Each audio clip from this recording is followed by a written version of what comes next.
बिहार में आचार संहिता लगने के बावजूद आम जनता के खातों में सरकारी रुपया पहुंच चुका है और अब आम जनता से इस रुपए के बदले वोट मांगा जा रहा है। एहसान ऐसे दिखाया जा रहा है जैसे ये रुपया नेताजी अपने मामा के घर से लेकर दिए हैं, जबकि लाखों बिहार वासी सरकार से पूछना चाहते हैं कि अगर बिहार चुनाव में खैरात बांटने का पैसा था तो इन पैसों से बिहार में कारखाने क्यों नहीं लगवाए गए। वो ये सवाल खुद नहीं पूछ रहे हैं क्योंकि उन्हें डर है कि सवाल पूछने पर जैसे मेरे ऊपर मुकदमा कर दिया गया, उनके खिलाफ भी FIR दर्ज करवा दी जाएगी। लेकिन मुझे आपसे ये सवाल पूछना है, अगर चुनाव से पहले वोट खरीदने का बजट मौजूद था तो बिहार के पुल इतने कमजोर क्यों बनाए गए कि बरसात और नदी का बहाव भी नहीं झेल पाए। आज मैं सरकार से सवाल पूछूंगी, चाहे FIR हो या फांसी। मैं पूछूंगी कि जब आपके पास खैरात बांटने का बजट है तो अस्पताल बनाने का बजट क्यों नहीं है। अस्पताल के बाहर मरीज क्यों मर जा रहे हैं। वोट खरीदने का बजट है लेकिन स्कूल बनाने का बजट क्यों नहीं है। 20 साल थोड़ा समय नहीं होता है नीतीश जी। आपकी सरकार देखते देखते बच्चे नौकरी का फॉर्म भरने लायक हो गए।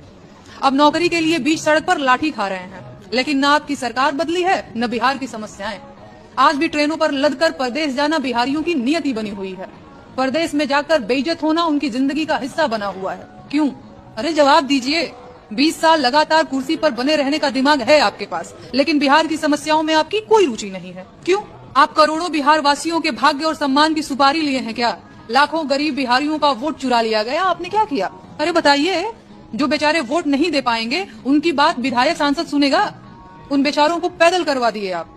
दिलीप कुमार वाली क्रांति फिल्म देखे हैं? उसमें देशद्रोहियों के लिए कहा गया था कि कुल्हाड़ी में लकड़ी का दस्ता न होता तो लकड़ी के कटने का रास्ता न होता। जंगल के पेड़ों को लगता है कि कुल्हाड़ी उनकी दोस्त है क्योंकि उसमें जो हत्था लगा हुआ है वो लकड़ी का है।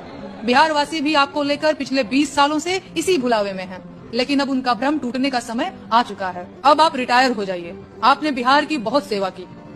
समस्याएं बिहार में पहले भी बहुत थी, आपने कुछ कम तो किया नहीं। जहरीली शराब और शराब का अवैध कारोबार उनमें और जोड़ दिया। बहुत बहुत धन्यवाद नीतीश बाबू। अब बिहार की जनता को बख्शिए।